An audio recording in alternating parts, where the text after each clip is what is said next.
सर्वमंगल मांगल्ये शिवे सर्वार्थ साधके शरण्ये त्र्यंबके गौरी नारायणी नमस्तुते नारायणी नमस्तुते। ओम दुर्गाय नमः। आप सभी को चैत्र नवरात्रि की शुभकामनाएं। आज की वीडियो में मैं आपको सुनाऊंगी दुर्गा सप्तशती का अध्याय 9 और अध्याय 10। माता रानी की कृपा आप और आपके परिवार पर सर्वदा बनी रहे। तो आइए सुनते हैं माता रानी के चरणों में ध्यान लगाते हुए दुर्गा सप्तशती का 9वें अध्याय। राजा ने कहा, हे ऋषिराज, आपने रक्त बीज के वध से संबंध रखने वाला वृतांत मुझे सुनाया। अब मैं रक्त बीज के मरने के पश्चात क्रोध में भरे हुए शुंभ व निशुंभ ने जो कर्म किया वह सुनना चाहता हूँ। महर्षि मेधा ने कहा, रक्त बीज के मारे जाने पर शुंभ और निशुंभ को बड़ा क्रोध आया और अपनी बहुत बड़ी सेना का इस प्रकार सर्वनाश होते देखकर निशुंभ देवी पर आक्रमण करने के लिए दौड़ा। उसके साथ बहुत से बड़े बड़े असुर देवी को मारने के वास्ते दौड़े और महापराक्रमी शुंभ अपनी सेना सहित चंडिका को मारने के लिए बढ़ा।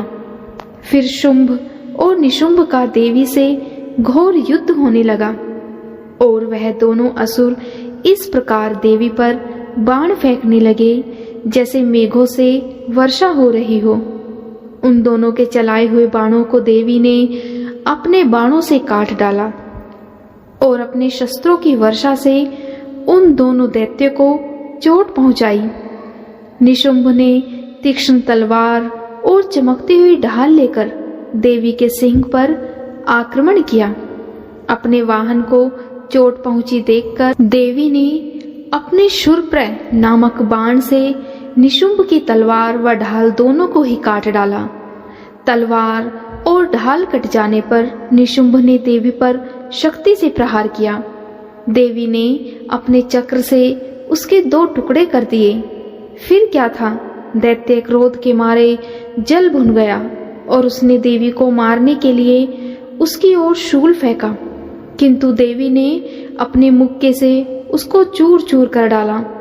फिर उसने देवी पर गदा से प्रहार किया। देवी ने त्रिशूल से गदा को भस्म कर डाला। इसके पश्चात वह फरसा हाथ में लेकर देवी की ओर लपका। देवी ने अपने तीखे बाणों से उसे धरती पर सुला दिया। अपने पराक्रमी भाई निशुंभ के इस प्रकार से मरने पर शुंभ क्रोध में भरकर देवी को मारने के लिए दौड़ा। वह रथ में बैठा हुआ उत्तम आयुधों से सुशोभित अपनी 8 बड़ी बड़ी भुजाओं से सारे आकाश को ढके हुए था। शुंभ को आते देखकर देवी ने अपना शंख बजाया और धनुष के टंकार का भी अत्यंत दुस्सह शब्द किया। साथ ही अपने घंटे के शब्द से, जो कि संपूर्ण दैत्य सेना के तेज को नष्ट करने वाला था, संपूर्ण दिशाओं में व्याप्त कर दिया। इसके पश्चात देवी के सिंह ने भी अपनी दहाड़ से, जिसे सुन बड़े बड़े बलवानों का मद चूर हो जाता था, आकाश, पृथ्वी और 10 दिशाओं को पूरित कर दिया। फिर आकाश में उछलकर काली ने अपने दांतों तथा हाथों को पृथ्वी पर पटका। उसके ऐसा करने से ऐसा शब्द हुआ जिससे कि उससे पहले के सारे शब्द शांत हो गए।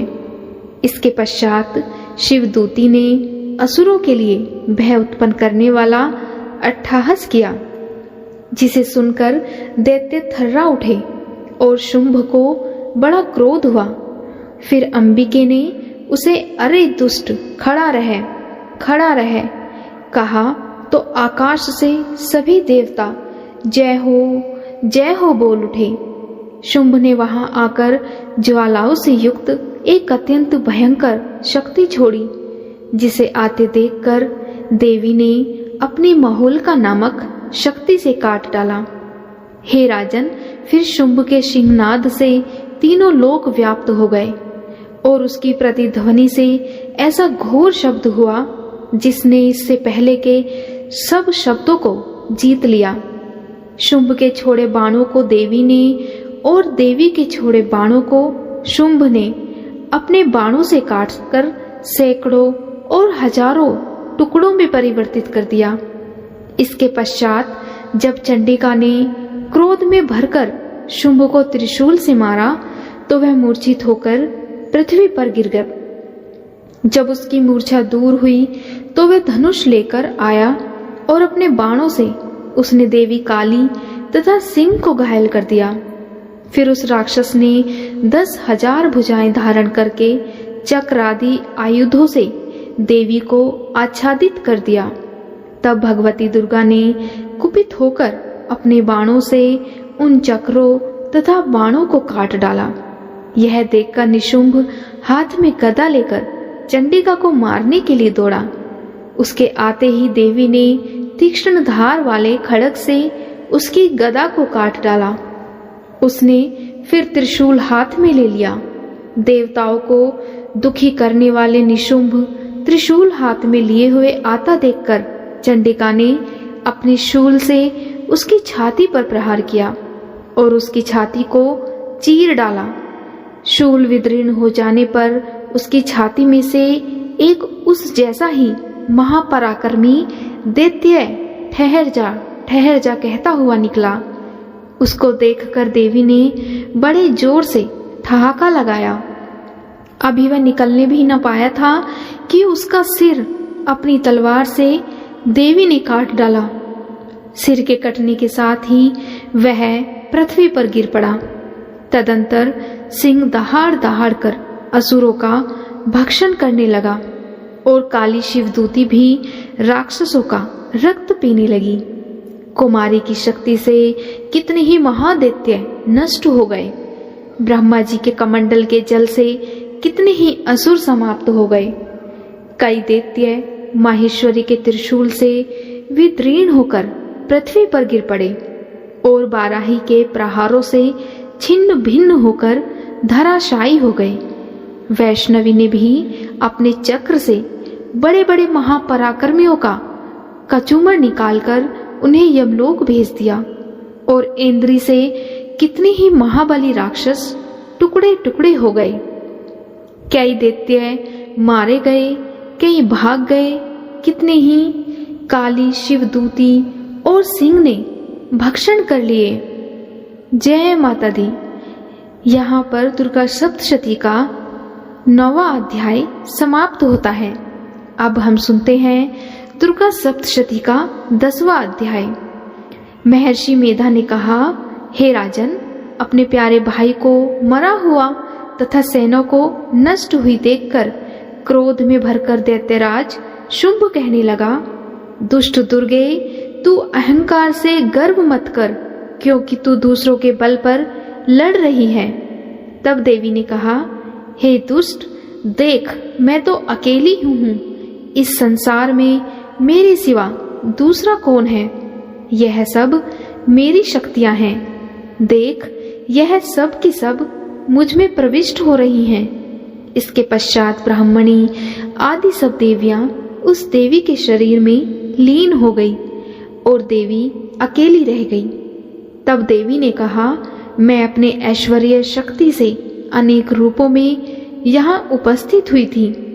उन सब रूपों को मैंने समेट लिया है। अब अकेली ही यहाँ खड़ी हूँ, तुम भी यहीं ठहरो। महर्षि मेधा ने कहा। तब देवताओं तथा राक्षसों के देखते देखते देवी तथा शुंभ में भयंकर युद्ध होने लगा। अंबिका देवी ने सैकड़ों अस्त्र शस्त्र छोड़े। उधर दैत्यराज ने भी भयंकर अस्त्रों शस्त्रों पर प्रहार आरंभ कर दिया। देवी के छोड़े हुए सैकड़ों अस्त्रों को दैत्य ने अपने अस्त्रों द्वारा काट डाला। इसी प्रकार शुंभ ने जो अस्त्र छोड़े उनको देवी ने अपनी भयंकर हुंकार के द्वारा ही काट डाला। दैत्य ने जब सैकड़ों बाण छोड़कर देवी को ढक दिया तो क्रोध में भरकर देवी ने अपने बाणों से उसका धनुष नष्ट कर डाला। धनुष कट जाने पर दैत्येंद्र ने शक्ति चलाई लेकिन देवी ने उसे भी काटकर फेंक दिया। फिर दैत्येंद्र चमकती हुई ढाल लेकर देवी की ओर दौड़ा, किंतु जब वह देवी के समीप पहुंचा तो देवी ने अपने तीक्ष्ण बाणों से उसकी चमकने वाली ढाल को भी काट डाला। फिर दैत्येंद्र का घोड़ा मर गया, रथ टूट गया, सारथी मारा गया। तब वह भयंकर मुद्र लेकर देवी पर आक्रमण करने के लिए चला, किंतु देवी ने अपने तीक्ष्ण बाणों से उसके मुद्र को भी काट दिया। इस पर दैत्य ने क्रोध में भरकर देवी की छाती में बड़े जोर से एक मुक्का मारा। दैत्य ने जब देवी को मुक्का मारा तो देवी ने भी उसकी छाती में जोर से एक थप्पड़ मारा। थप्पड़ खाकर पहले तो दैत्य पृथ्वी पर गिर पड़ा, किंतु तुरंत ही वह उठ खड़ा हुआ। फिर वह देवी को पकड़कर आकाश की ओर उछला और वहां जाकर दोनों में युद्ध होने लगा। वह युद्ध ऋषियों और देवताओं को आश्चर्य में डालने वाला था। देवी आकाश में दैत्य के साथ बहुत देर तक युद्ध करती रही। फिर देवी ने उसे आकाश में घुमाकर पृथ्वी पर गिरा दिया। दुष्टात्मा दैत्य पुनः उठकर देवी को मारने के लिए दौड़ा। उसको अपनी ओर आता हुआ देखकर देवी ने उसकी छाती विदीर्ण कर उसको पृथ्वी पर पटक दिया। देवी के त्रिशूल से घायल होने पर उस दैत्य के प्राण पखेरु उड़ गए और उसके मरने पर समुद्र, द्वीप, पर्वत और पृथ्वी सब कांपने लग गए। तदंतर उस दुष्टात्मा के मरने से संपूर्ण जगत प्रसन्न व स्वस्थ हो गया तथा आकाश निर्मल हो गया। वह सब शांत हो गए। उसके मारे जाने पर नदियां अपने ठीक मार्ग से बहने लगी। संपूर्ण देवताओं का हृदय हर्ष से भर गया और गंधर्वियां सुंदर गान गाने लगी। गंधर्व बाजे बजने लगे और अप्सराएं नाचने लगी। पवित्र वायु बहने लगी। सूर्य की कांति स्वच्छ हो गई। यज्ञशालाओं की बुझी हुई अग्नि अपने आप प्रज्वलित हो उठी तथा चारों दिशाओं में इति श्री मार्कंडेय पुराण में वर्णित दुर्गा सप्तशती का 10वां अध्याय संपूर्ण। ओम दुर्गे नमः। आज की वीडियो में इतना ही। उम्मीद है आपको आज की वीडियो अवश्य ही पसंद आई होगी। अगर आपको आज की वीडियो पसंद आए तो वीडियो को लाइक और अगर चैनल पर पहली बार आए हैं तो चैनल को सब्सक्राइब भी जरूर करिएगा और कमेंट बॉक्स में दुर्गा माता की जय अवश्य लिखिएगा। जय माता दी।